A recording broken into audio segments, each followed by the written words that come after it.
The third year after marrying Henry, I learned that he had only married me because of my father's last wish.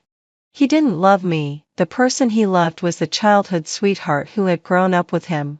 Just because I married him, when his childhood sweetheart was in danger, he couldn't receive the news in time. The night after the childhood sweetheart was buried, Henry got heavily drunk and looked at me with hatred in his eyes. "Olivia, if it weren't for your father forcing me to marry you by leveraging his kindness, Emma wouldn't have died. Do you know what I was thinking when I married you? I was thinking, if you were dead too, would I no longer have to bear such a heavy responsibility?" He hated me, so every word he said was like a dagger to my heart, dragging me into a vortex of pain. But when I was truly critically ill and about to die, he sold his family assets to treat me and begged me to hold on. Sitting by the hospital bed with a painful expression, he told me, "Olivia, I didn't really want you to die. I just didn't know what to do." On one side was the heavy gratitude from his mentor's last wish, and on the other side was the childhood sweetheart he had loved for years. No matter what choice he made, he was destined to let someone down. I closed my eyes warily, and just before losing consciousness, I heard him beg me, "If there is a next life, can you let me be with the person I love?" My heart ached violently, and when I opened my eyes again, I actually returned to the day when Henry said he wanted to marry me.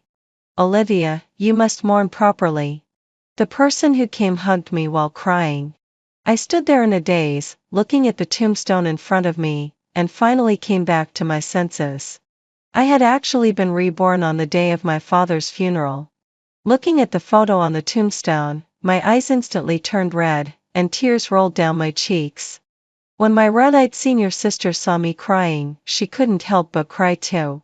She took out a tissue to wipe my face and choked up, "Olivia, you are your father's only daughter. You must be strong. Only when you live well can your father rest in peace." I cried and agreed, reaching out to dry my tears. When I looked to the side, I saw Henry staring fixedly at the tombstone. He was dressed in a suit, standing there silently with a cold and desolate aura around him. Anyone would think he was extremely heartbroken in this scene, and I was no exception. My father had sponsored Henry's schooling when he was in the most difficult situation, invited him to eat at home, and later spared no effort for his future. Many senior brothers and sisters went to my father to complain that he was biased, and even the professors who were on good terms with my father joked that he treated Henry like his own son. Therefore, I naturally thought that Henry was the most heartbroken person besides me.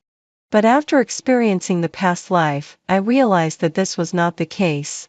Although Henry looked sad at this moment, there was more pain, struggle, and confusion in his expression. I knew why he was like this because my father had specially called him into the room before his death and entrusted me to him. My mother had died when I was very young, so I was raised by my father. My father's sudden accident made him most worried about me. Seeing that my father was on the verge of death, Henry had to lower his head and agree. My father had shown him great kindness, and he would have a guilty conscience if he refused. But it turned out that even after agreeing, he didn't feel better because he didn't like me. The person he liked was the childhood sweetheart who had grown up with him. The reason he studied so hard was to marry the childhood sweetheart in style after completing his studies. He was originally going back to propose to the childhood sweetheart, but my father entrusted my lifelong happiness to him. This was undoubtedly a difficult problem for him. All these things were told to me by Henry when he was drunk in the past life. Recalling the events of the previous life, my heart still felt very painful. Henry finally noticed my gaze. For a moment his eyes looked flustered. After quickly suppressing the emotions in his eyes, he walked up to me. He probably thought I was too helpless and confused. After a moment of silence, as if making up his mind, he said, "Olivia, don't be afraid. You still have me. Marry me, and I will take care of you from now on." In the previous life, when I heard these words that were no different from a confession, I thought Henry liked me too. When my father died suddenly and I was confused and helpless, the person I had been secretly in love with said such words. It was hard for me to refuse. I was eager to find a support, and Henry was the only person I had known for several years and could trust. At that time, I cried and threw myself into his arms, telling him he was all I had left. He silently patted my back without saying a word. Because we had just finished handling my father's affairs, we couldn't hold a wedding, so I only got a marriage certificate with Henry. Henry told me that he would hold a wedding for me in a couple of years, but I didn't care about these things. I thought that as long as our little family could be stable and happy, that would be enough. But even this I failed to achieve. When Henry subconsciously avoided my touch for the third time, I couldn't help but ask him, "Did you really marry me because you liked me?" Upon hearing this, Henry quickly hugged me and said, "Olivia, don't think too much. You know my family situation. I'm just not used to being too intimate with people." Although he explained this way, a thorn was still buried in my heart because I always felt that he wasn't unaccustomed to physical contact but was subconsciously repelled by me as a person. Later, when his childhood sweetheart accidentally died in a fire, Henry drove back to his hometown in an emotional breakdown, and I finally understood who he truly loved. At that time, we had been married for less than 3 years. Although we didn't cling to each other like other young couples, our lives were relatively stable. It would be a lie to say I wasn't sad when I suddenly found out about this. But since Henry's childhood sweetheart had passed away, I thought we should look forward and not dwell too much on the past. The night after the childhood sweetheart was buried, Henry came home heavily drunk and unsteady on his feet. Trying to suppress the pain in my heart, I cooked hangover soup for him and comforted him not to be too sad. But he smashed the bowl in my hand. The hot soup splashed on my hand, burning countless red spots, and the floor was in a mess. I looked up at Henry in disbelief and found he was like a different person. He looked at me with extremely hateful eyes, and the previous gentleness was gone. "Olivia, if it weren't for your father forcing me to marry you by relying on his kindness, Emma wouldn't have died. I would have married her, cherished her, and accompanied her for life. Do you know what I was thinking when I married you? I was thinking if you were dead too, would I no longer have to bear such a heavy responsibility?" He hated my father for entrusting me to him and hated me for marrying him, which made him miss his childhood sweetheart forever. Even at the last moment before my death, he begged me painfully, "If there is a next life, can you let me be with the person I love?" At that time Henry, who was full of pain, overlapped with the person who seemed to have made up his mind at this moment. Looking at him, I finally shook my head slowly and said, "Senior, don't joke around. I'm old enough to take care of myself." In the past, I would always call him Brother Henry, with a hidden affection, but now a faint senior directly distanced us, making it extremely unfamiliar. Henry was slightly stunned, looking at me with surprise and confusion, as if he didn't understand why I was suddenly so distant and polite to him. "Olivia, we've known each other for so many years. You don't need to be so polite to me. Teacher treated me with great kindness, and now that he's gone, I should take care of you instead of him." I thought that after my euphemistic refusal, Henry would secretly heave a sigh of relief, but unexpectedly, he would say such things. I felt a little strange in my heart and refused more directly this time. "Senior, really, there's no need. My father was good to you because he cherished your talent, and thought you should have a good future. You don't need to feel that you should take care of me because of this. This isn't your responsibility or obligation." I did once like Henry very much. He was motivated, hardworking, and considerate, so it was only natural for me to fall for him. But that didn't mean I would pester him and force him to be with me. I sighed inwardly, not to mention that I knew he wasn't sincere at this moment, so I couldn't agree even more. When Henry heard me say this, there was no joy of getting rid of trouble in his eyes. Instead, he looked at me with a puzzled gaze. "Olivia, don't you like me?" After much thought he finally asked, his tone rather uncomfortable. After all, I had never confessed my feelings to him. I looked at him quietly and sure enough, Henry knew I had been secretly in love with him.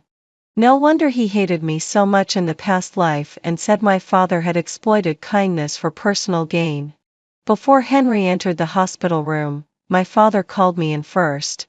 He gave me the family property and, with tears in his eyes, told me to learn to be strong in the future. When I left the hospital room that day, I was crying so hard that I could barely catch my breath. Through blurry tears, I only saw Henry push the door open and enter the room. I didn't clearly see the expression on his face when he came out. Now that I think about it, he probably believed that I had said something to my father which led my father to entrust me to him. Henry's 4 years of college were sponsored by my father, and he often came to our house for meals. Even his current good job was arranged by my father. Our family had been so kind to him, yet in his heart, all the kindness we showed over the years had an ulterior motive to tie him down. I suddenly felt an unprecedented sense of nausea. When I looked at Henry again, most of the pain in my heart had faded away. I looked at him with a calm gaze, my tone even more distant. When I was young and ignorant, I did have feelings for you, Senior, but that's all in the past. Please don't overthink it because of this. You're so outstanding, and there must be no shortage of excellent girls around you. I'm just not one of them.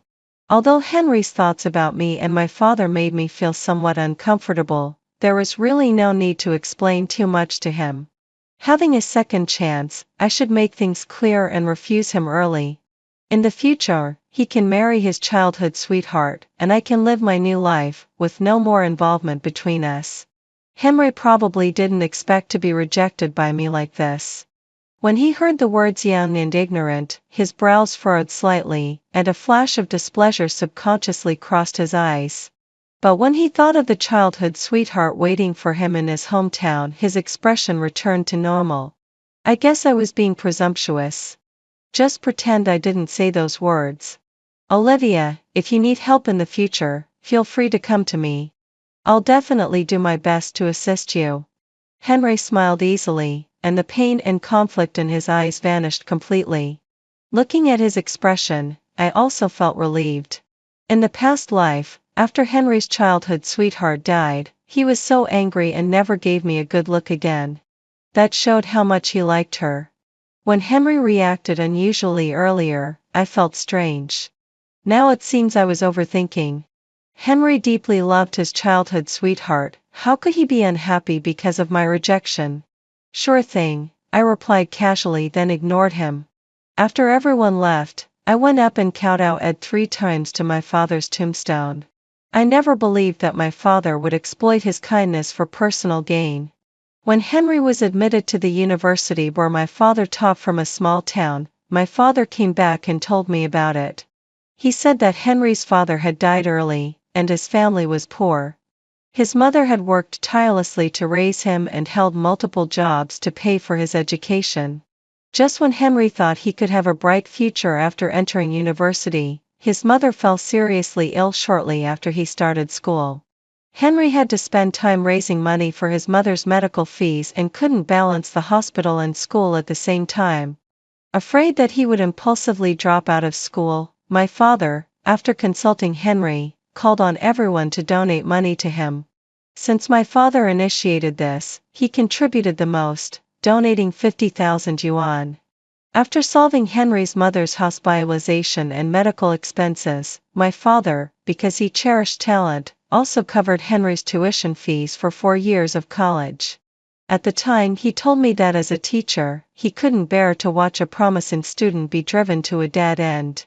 Such a person, even if he couldn't let go of me at the end of his life, would never exploit his kindness for personal gain. I sighed. In fact, even if Henry agreed out of conscience, there were other solutions.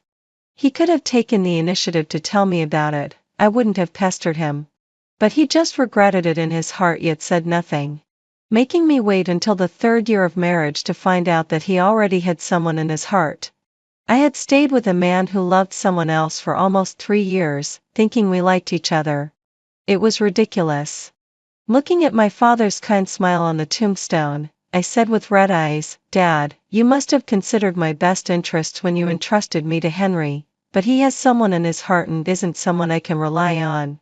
Don't worry, I'm strong and can live well on my own. Henry, who had turned back, stood not far behind me. Hearing these words, he looked shocked. He didn't expect me to have heard his conversation with my father or that I could tell he had someone in his heart. Henry felt mixed emotions and raised his foot, wanting to come forward to comfort me. But he suddenly stopped. Since I was speaking so sadly, I must still like him.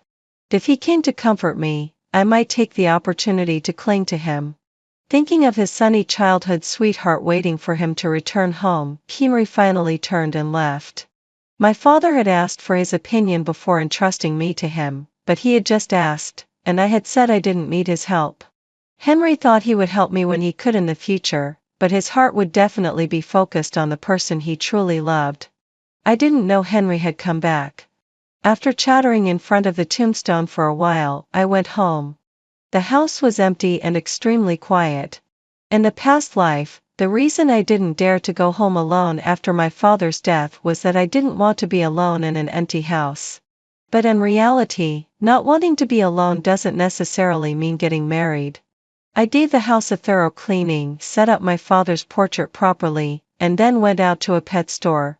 After careful selection, I bought a lively and cute golden retriever.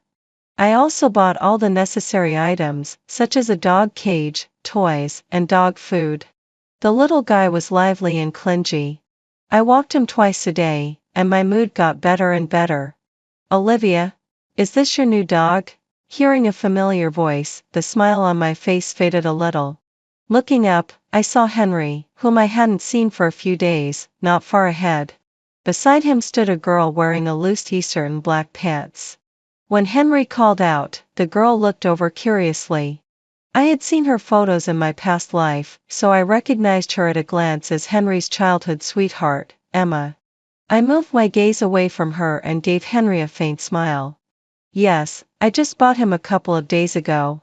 I had nothing much to say to Henry and was about to make an excuse to go home when Emma suddenly walked up to me. "I saw you walking in this direction. Is your home around here too?" Her expression was warm, and I felt a little uncomfortable. "Yes, my house is in that building ahead." After replying, I suddenly realized what I had missed. What did she mean by "my home is also here"? I looked at Henry, who was walking toward me, and had a bad feeling. Ma didn't notice anything amiss and said boldly, "That's a coincidence. The new house we bought is in the same building as yours. Since I see you know Henry, we can look out for each other when we live together in the future." Henry stood still in front of me and agreed with her words. Noah is right. Living so close, we can help each other out in the future. He looked happy, but I felt annoyed. When I said those things to him, it was so that we could go our separate ways and no longer had the same interactions as before. I didn't expect that after being with Enda, Henry would not only not stay away from me but even buy a new house in my building. We would definitely see each other frequently in the future. The smile on my face gradually stiffened. Henry had been paying attention to my expression and immediately noticed. Afraid that I might be jealous and deliberately target his childhood sweetheart, he quickly told me, "Me has a good personality and is very generous. Now that you're alone, if you encounter any trouble, feel free to come to us." Looking at the vigilance in Henry's eyes, I suddenly thought he was strange. He knew my home was here but still brought his childhood sweetheart to buy a house here. Why did he now put on an air of being afraid that I would bully Emma? Feeling annoyed, I casually agreed and made an excuse to lead the golden retriever home. The house I'm living in now was specially bought by my father when I was in school, and I've lived here for 5 or 6 years. I have deep feelings for this house and definitely won't move out because of Henry. Although I don't know why he bought a house here, he's already done it. I can't drive him away. I still go downstairs to walk the dog every day. The house Henry bought was already renovated, and within a few days, he and Emma moved in. On the day they moved in, they specifically came to see me. "Olivia, May and I are going to get engaged in a while. Here's the invitation. You must come to the ceremony." Henry held Emma's hand and handed me a red invitation with his other hand. Mo leaned happily on Henry's shoulder and said to me with a smile, "Yes, Olivia, you must come." Looking at Henry, who stood at the door with a smile but vigilance and suspicion in his eyes, I really found it strange. In my past life, after Henry was with me, he never mentioned the childhood sweetheart in his hometown, let alone went back to see her. So in this life, I thought that after Henry returned to his hometown to be with his childhood sweetheart, he would no longer appear in front of me. But first, Henry moved here with Emma, and then he invited me to their engagement party. He kept showing up in front of me again and again, yet every time there was vigilance in his eyes, as if he was afraid I would target Emma. I really couldn't understand. I suppressed the discomfort in my heart and smiled faintly, saying, "I've been quite busy recently. If the engagement party is within these days, I might not be able to make it." As I spoke, I reached out to take the invitation. Then I added, "Here, I wish you both a happy and long-lasting marriage in advance." Miss smiled shyly and said, "Thank you. I also hope you meet the right person soon and find your own happiness."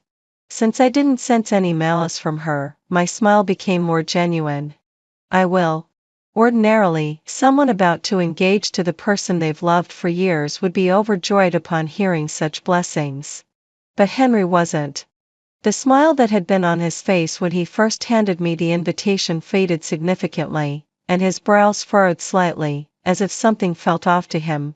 After a moment of silent thought, his gaze fell on my face, his eyes full of suspicion, as if he was trying to determine whether I was being sincere. After clearly feeling his gaze, I grew increasingly disgusted with him. But seeing Emma, who was immersed in happiness and completely unaware, I didn't want to say anything in front of her.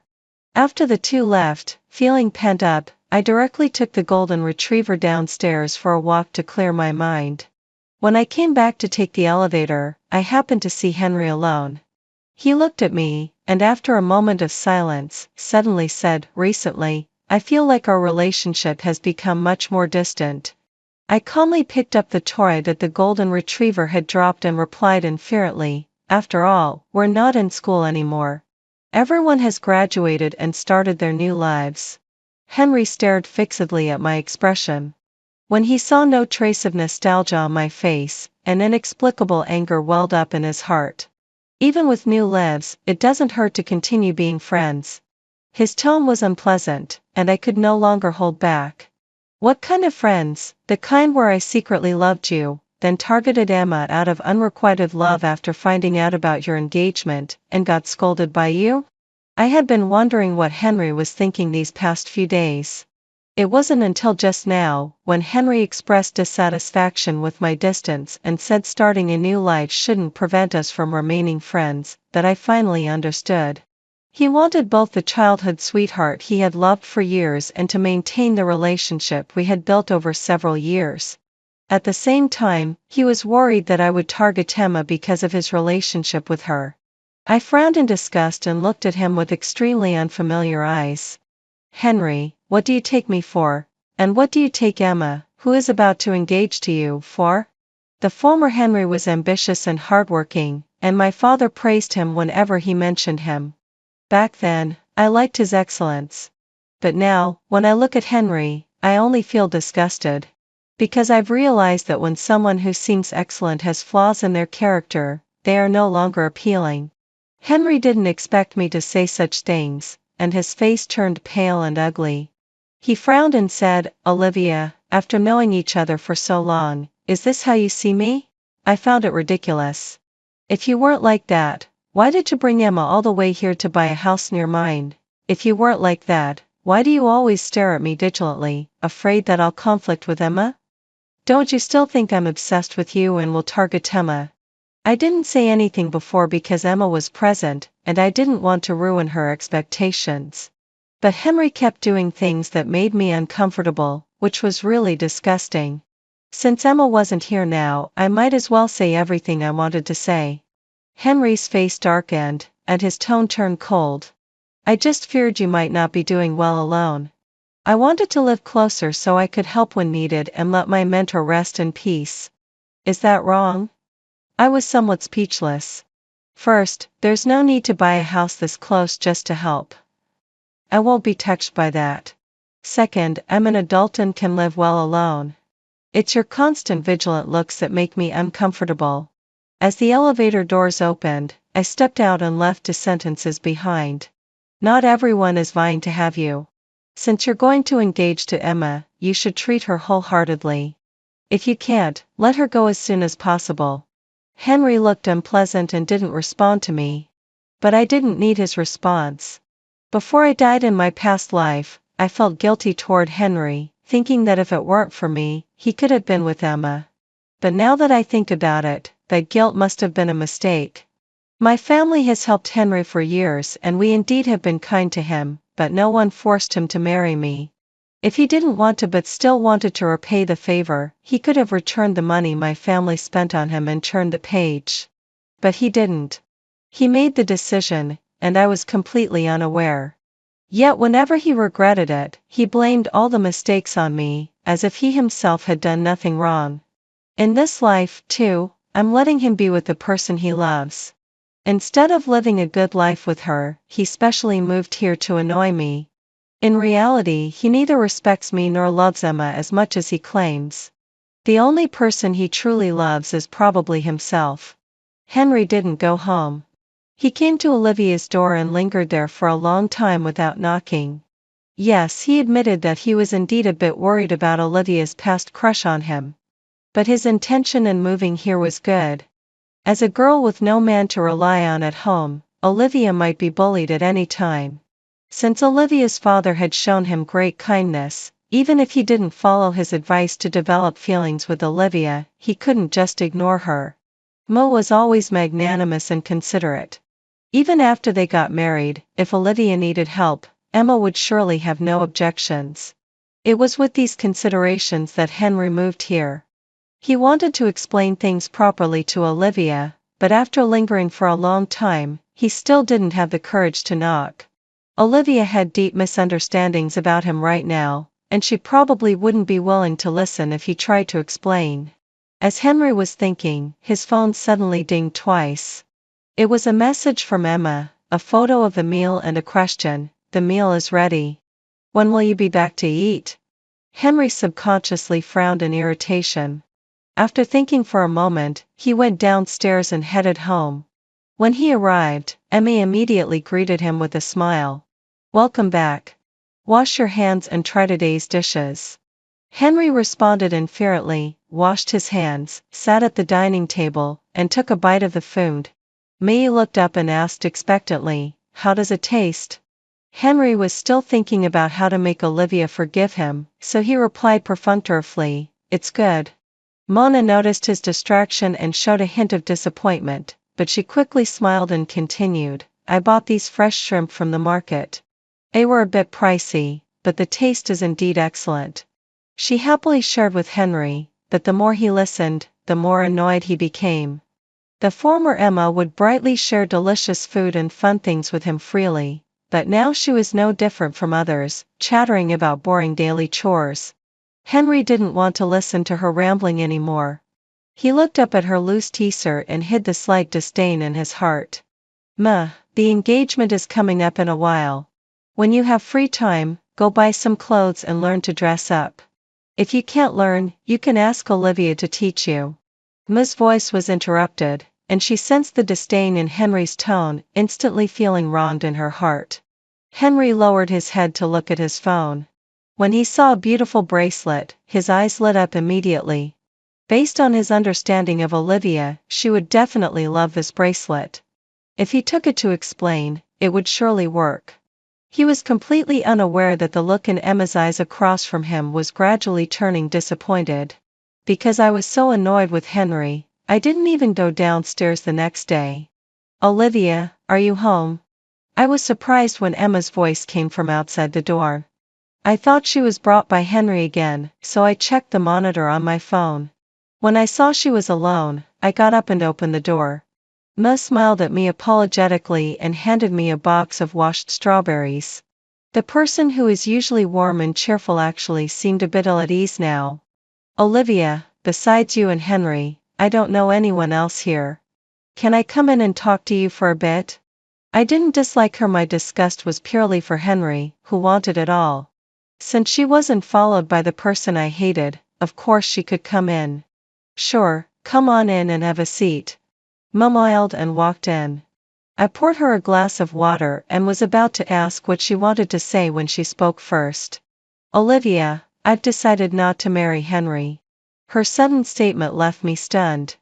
Once I recovered, thinking about Henry's character, I was about to smile and support her, but the words stopped at my lips.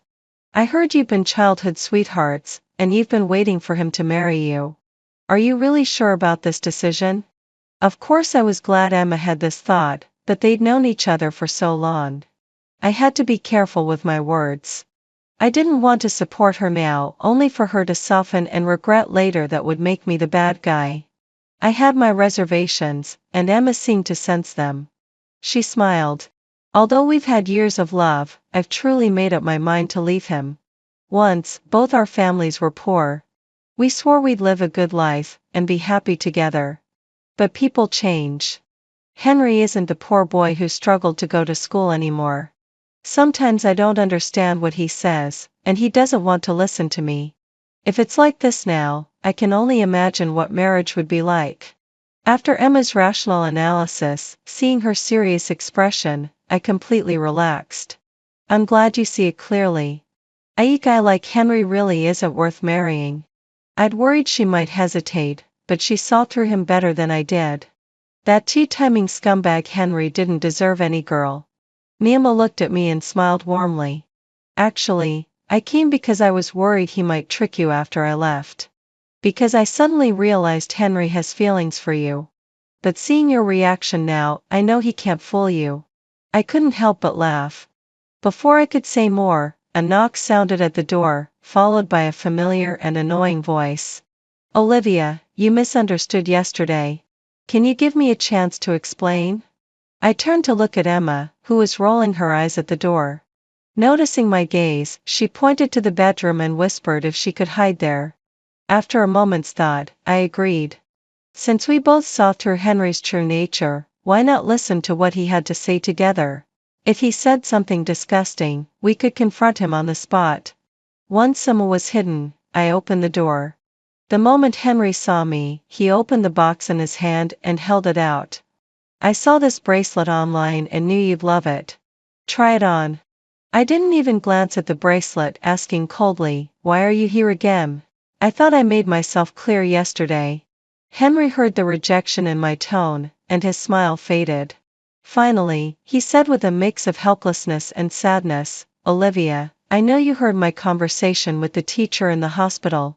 I agreed to take care of you because I wanted to honor him, but you know I've always had someone in my heart, Emma. We grew up together, and I promised to marry her. So when you refused me, I really did feel relieved. But since I promised the teacher, I can't just abandon you. You can trust that Emma is kind-hearted. If you need help in the future, you can come to me, she won't mind. As soon as he spoke, I knew he'd heard my words at the cemetery that day. I found him ridiculous.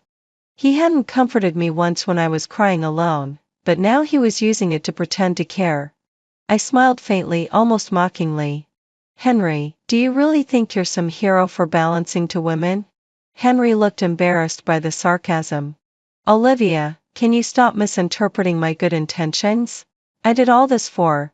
All you did was satisfy your own selfish desires. Mo walked out of the bedroom, looking at him with disdain. Henry stared at her in shock, then turned to me, his face paled instantly. He'd been so confident in front of me, but now, faced with Emma, he looked guilty. I scoffed. If I run into trouble, I can figure it out myself. Even if I needed a man's help, I wouldn't pick someone who's taken. Ma chimed in immediately, wait, I'm breaking up with him. He's single now. Not that a guy like him deserves you anyway. We took turns criticizing him and Henry's face turned pitch black. He glared at me, then shifted his angry gaze to Emma. Don't be impulsive just because you're mad. We've already sent out the engagement invitations, everyone knows about it. Numa wasn't swayed. I don't care about the invitations. You already look down on me for not knowing how to dress, and you think I'm easy to manipulate. If we got married, I'd only regret it. With that, Emma stepped forward and shoved him out the door. Move, you dead scumbag. When Henry realized she was serious, panic crossed his face. He hurried after her to apologize, but Emma slapped him and stormed downstairs. I snorted, "Cursed, you deserve it," at the stunned Henry, and slammed the door. Shortly after, I saw Emma dragging a suitcase out of the building. She must have packed long ago. My phone kept buzzing with messages. I checked and saw they were from Henry. Without a second thought, I blocked him. Given how prideful Henry was, I thought he'd never show his face again after being scolded by both of us. But I underestimated his shamelessness. The next morning, when I opened my door, there stood Henry in the hallway, looking disheveled. I jumped in shock and snapped, "Are you insane?" Henry's eyes flickered with hurt. He took a step forward, but stopped under my wary gaze. He looked at me with pain and regret, his voice bitter. "Olivia, I know you've come back too. I was wrong about everything. I thought I was deeply in love with Emma, but I was wrong. The person I really love is you." His eyes were full of regret, as if he'd suddenly awakened memories of our past life, not like he'd been reborn, but like he'd regained past life memories. "Olivia, can you give me a chance to make it up to you?" When I didn't respond for a long time, Henry carefully chose his words. I looked at him calmly, slightly surprised by his sudden awakening, but nothing more. "No. Henry, you begged me to let you be with the one you love, so I did. What does your regret have to do with me? Why should I give you another chance?" Henry panicked, trying to plead, but I didn't want to listen anymore. "People like you are always regretting, never satisfied. I'll never give you another chance. You'd better give up and stop harassing me, or I'll expose you in the alumni group." Henry cared deeply about his reputation and didn't want to be ruined.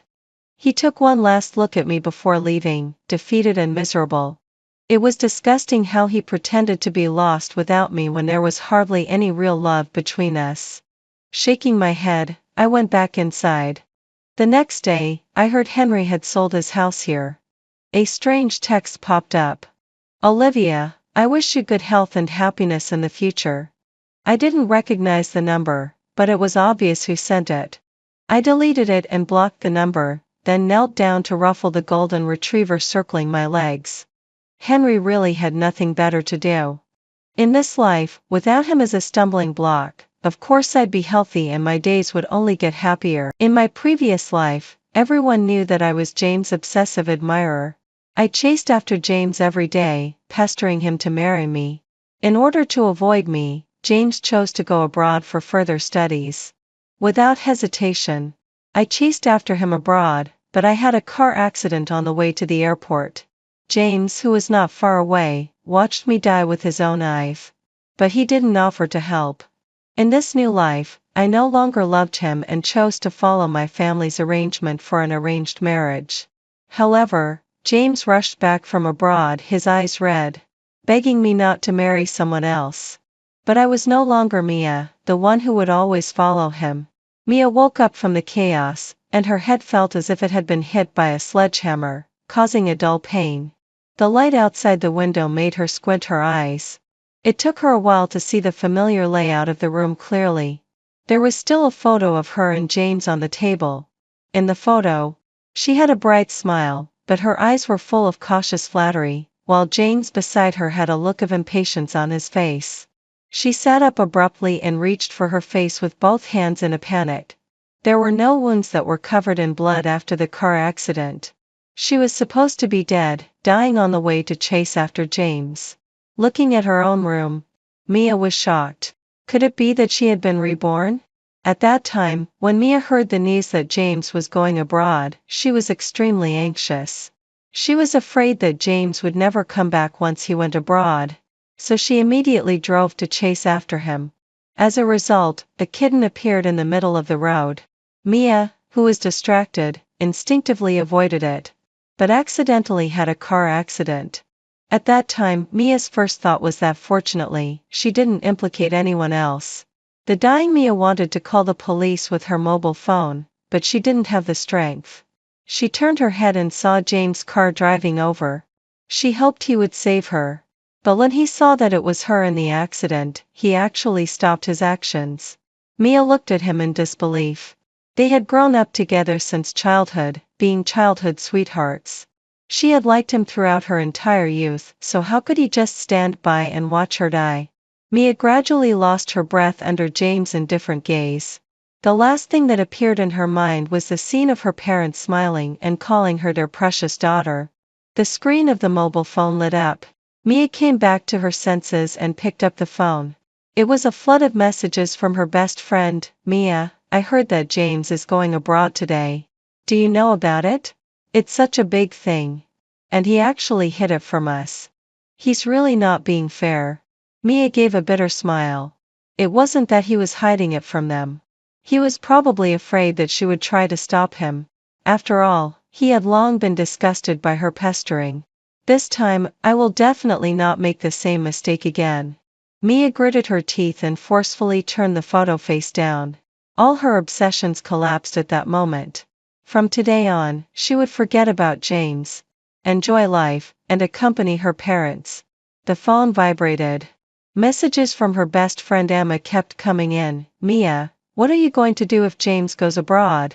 He seems to be going to Germany, and he'll be gone for several years. Why don't you just give up? He really doesn't seem to like you. I heard from his friends that he's going abroad to avoid you. You're so excellent and beautiful, Mia. There are plenty of men who don't deserve you. I'm so angry that he treats you like the plague. Let's just forget about him. Okay. Let's find a man who's even more handsome than him and make him regret it. Mia couldn't help but smile when she saw these messages. Momo was her best friend. In her previous life, she had also tried to persuade her. But at that time, she was so obsessed with James that she couldn't listen to anything. She wondered how heartbroken Emma would be when she heard about her death. Mia calmed down her emotions, picked up the phone, and replied to the message. I'm fine, Emma. I don't like him anymore. I'll tell you in detail when we have a chance to meet. By the way, where were her parents? Mia hurriedly put on her clothes and went downstairs, shouting anxiously, Dad, Mom. The housekeeper, Amelia, heard her voice and rushed over in a hurry. What's wrong, miss? Mia tightly grasped Amelia's hand. Amelia. Where are Mom and Dad? Where did they go? Don't worry, miss. Have you forgotten? At this time, Madam and Sir have already gone to the company to work. I want to see Mom and Dad. Mia really wanted to hug them now. Amelia gently wiped the sweat on Mia's face, which was caused by her running out in a hurry. Don't worry, miss. I'll arrange a car to take you to the company right away. After leaving the villa, the driver, William, opened the car door for her. After Mia got in the car, William took out the prepared breakfast and handed it to her. This was prepared by Amelia. You haven't had breakfast, so she asked you to eat something in the car. Feeling the kindness of the people around her, Mia's eyes turned red. There were so many people who cared about her, but in her previous life, the only person in her heart was that heartless bastard, James, who had watched her die without helping. While Mia was on her way to the company, James was about to board the plane to Germany.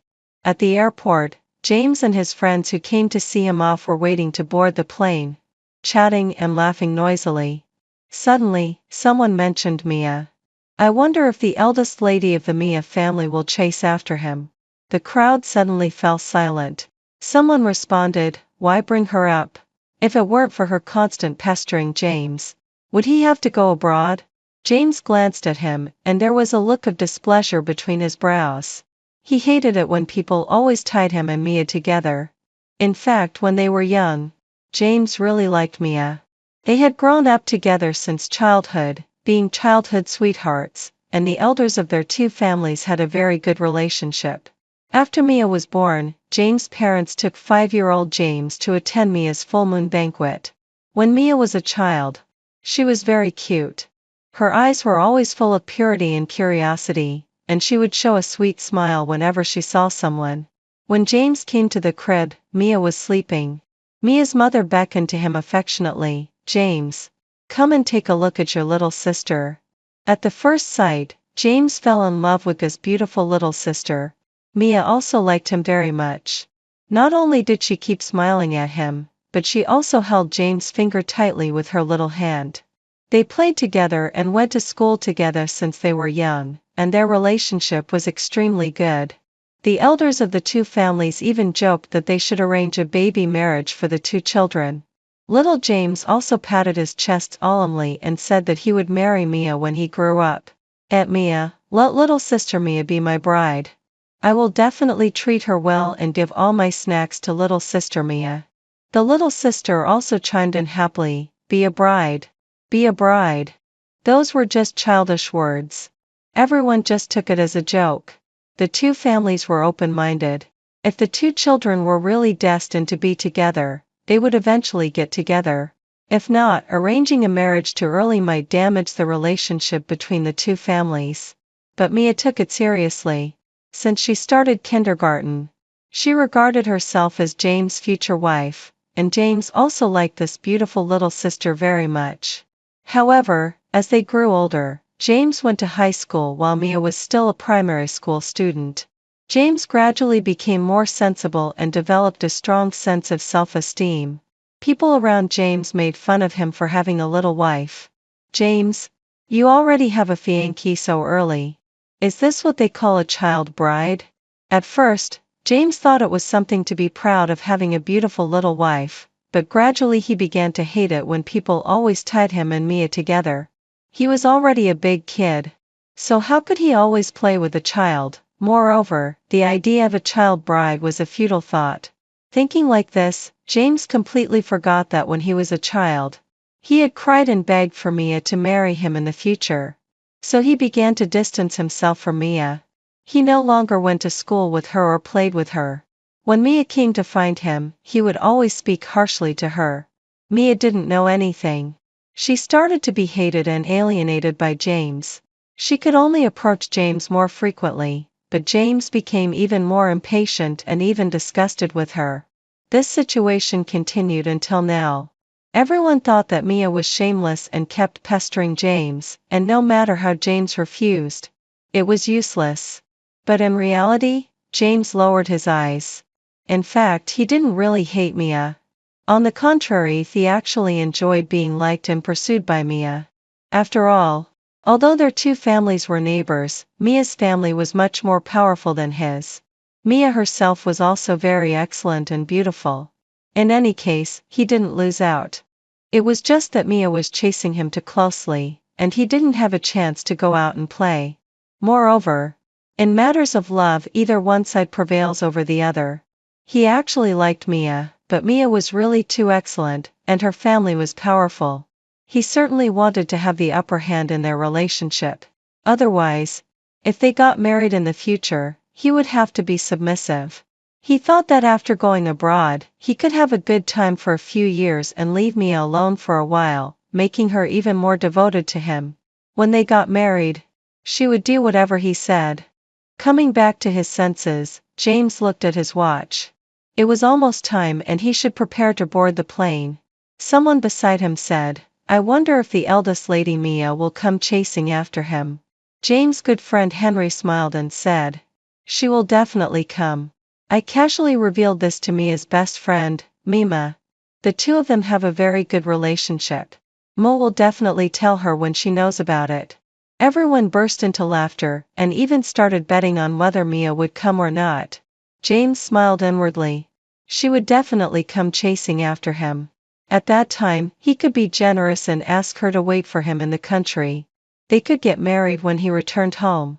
After all, he couldn't keep ignoring her all the time. He had to give her some benefits occasionally to keep her interested. He had been doing this for many years and had been doing it very well. Thinking of this, James lazily said, I bet she will come. It seems that James is very confident, someone said with a smile. Of course, Henry said with a smile. Mia likes our James so much. She will definitely come and beg James not to go abroad. So they all started waiting. But as the boarding check was about to end, they still didn't see Mia's figure. James' face turned colder and colder.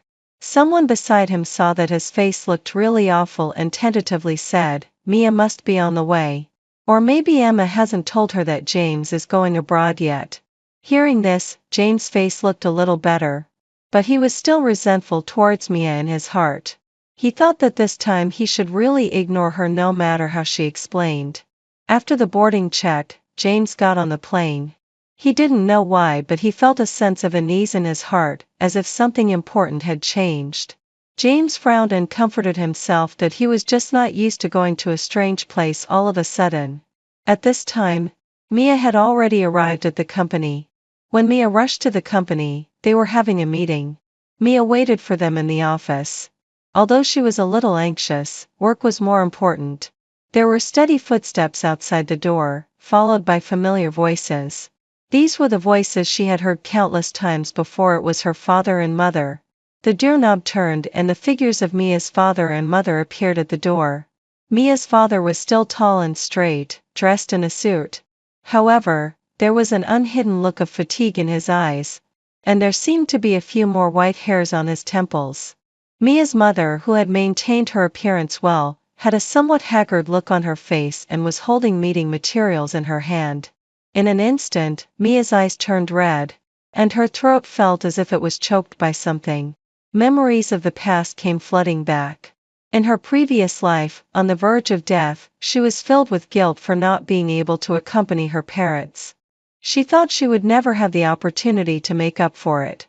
Now this reunion, after thinking they were lost, made her feel extremely sad. In the past, she had been so focused on James that she had forgotten that her parents were getting old. They only had her as their daughter, but she hadn't made any contributions to the family business. They were still working hard in the company at their age. "Mom, Dad," Mia said tremblingly, her voice choked with sobs that were barely noticeable. Mia's father and mother had already received the notice that Mia had come to the company, but at that time they had a very important meeting, so they were delayed for a while. When they saw their precious daughter with red eyes, they immediately panicked. "Mia, my dear daughter, what's wrong with you? Are you not feeling well?" Their words were full of heartache and anxiety. Mia looked at the concern in her mother's eyes, and tears finally welled up and spilled out. She threw herself into her mother's arms and burst into tears. "Mom, I'm fine. I just miss you so much." Mia's father also walked over quickly and gently patted the backs of the mother and daughter. "My silly girl. Did you come to the company early in the morning just to say this?" Although there was a bit of reproach in his words, the doting in his eyes couldn't be hidden. Mia raised her head from her mother's arms, wiped her tears haphazardly, sniffled, and forced a smile. "Dad, Mom, I'm fine. I just had a nightmare last night that woke me up, so I wanted to come to the company to see you." Mia's mother lovingly stroked her head and pulled her to sit on the sofa. "Silly girl, don't be afraid. Dreams are the opposite. Have you been too tired recently? Do you want to go home and rest?" Mia gently shook her head, her eyes firm. "I'm not tired. Mom, I've thought about it. I'm old enough to share more of the burden with you. I will help with the company's affairs in the future." Mia's father and mother were very surprised and asked, "Really?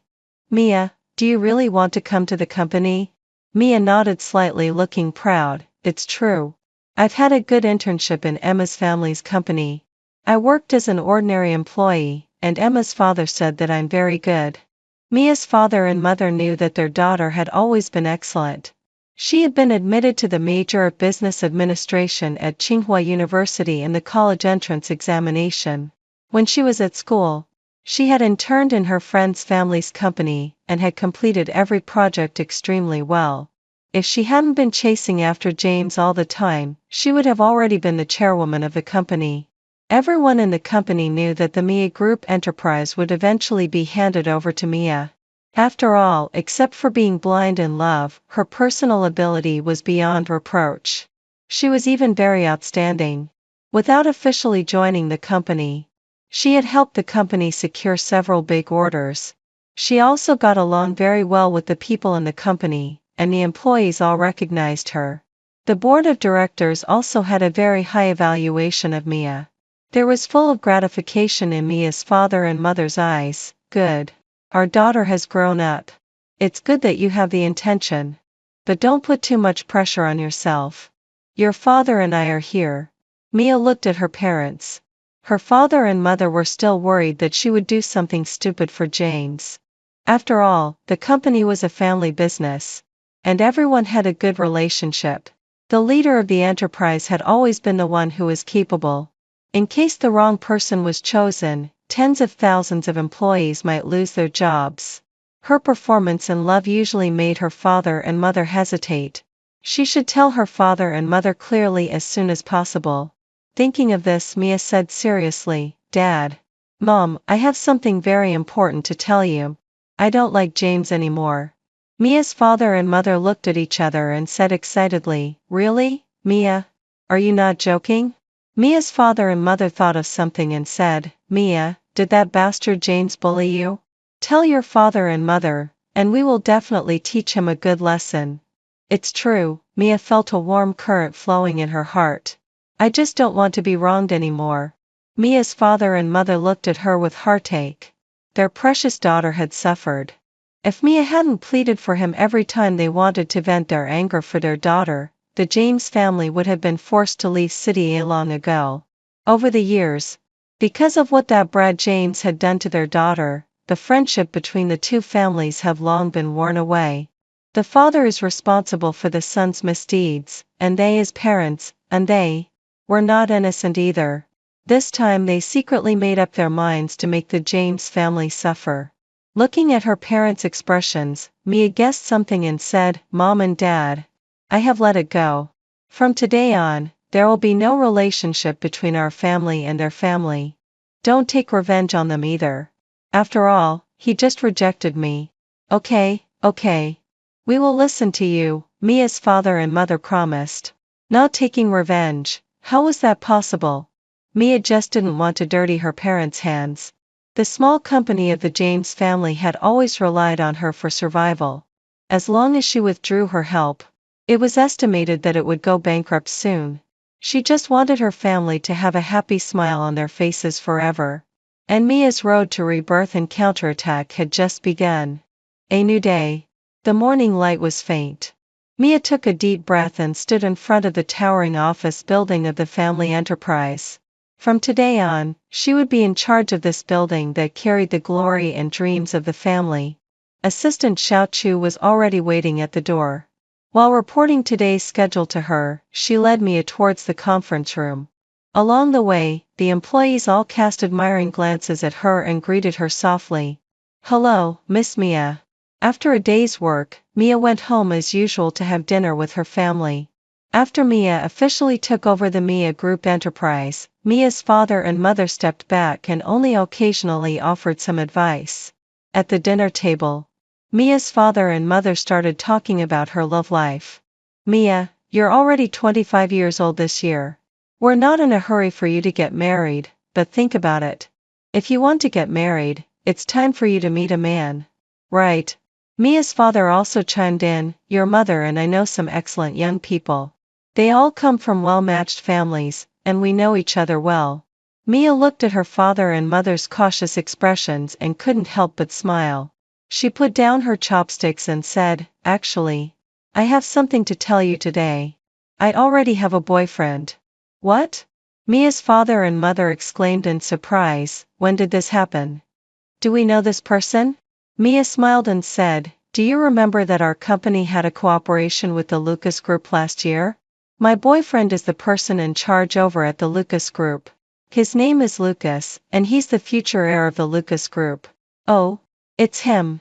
Mia's father and mother exchanged a smile and said, "When he was a child, he always followed you around. Later, after his grandmother passed away, his family took him to Beijing." Mia's father and mother sighed. "I didn't expect there to be such a fate." Mia was a bit surprised. Lucas had never mentioned it. But they were so young back then. Hadn't she forgotten about it too? She remembered the day when they first met after growing up. In the conference room in the afternoon. The sunlight filtered through the blinds. Mia, dressed in a capable suit, sat confidently at the conference table. When the secretary brought Lucas in, his eyes were immediately drawn to Mia. The image of the little girl laughing and running in the garden when they were children instantly flashed in his mind. Now, she had grown up to be so beautiful, and it made his heart race. During the negotiation, Lucas's gaze involuntarily fell on Mia. Her professionalism and decisiveness made his heart flutter. After the meeting, Lucas took the initiative to invite Mia to have dinner together. Mia knew what he meant. They were both adults. Lucas had a good status, appearance, and personality. It wouldn't be a loss for her to give it a try and get along with him. Lucas was an excellent person. Being with him, Mia felt at ease. Moreover, since the two families had a cooperation, their being together was a powerful combination. Even if their relationship broke down in the future, Mia wouldn't be afraid of him. After that, Lucas began to appear beside Mia frequently. He would always happen to run into her when she got off work. When she worked overtime, he would thoughtfully bring her supper and help her solve problems.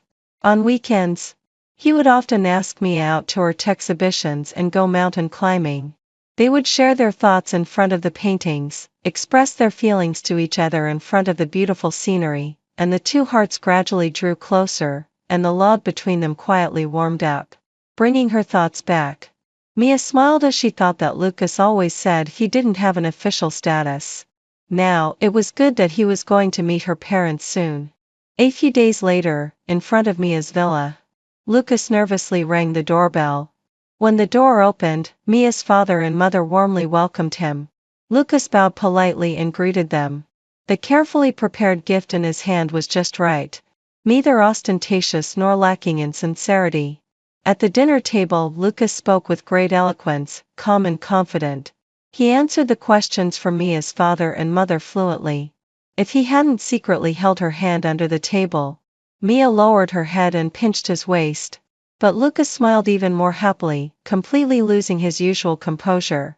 After the meal, the family sat around chatting. Lucas even played a few games of chess with Mia's father. Laughter and chatter echoed in the house. At their first meeting, they got along so harmoniously as if they were already a family.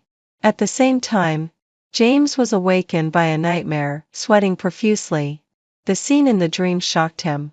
In the dream, James returned to the time when he was going abroad. When Mia's car appeared behind him, he noticed it. Who would have thought that she would have a car accident? He wanted to save Mia, but for some reason, he hesitated for a while and decided to save her later. He first called the emergency number. Then, when he was about to save her, he pretended to hesitate and looked at Mia with cold eyes. Mia had always been chasing after him closely. If he became Mia's savior, could he still go abroad?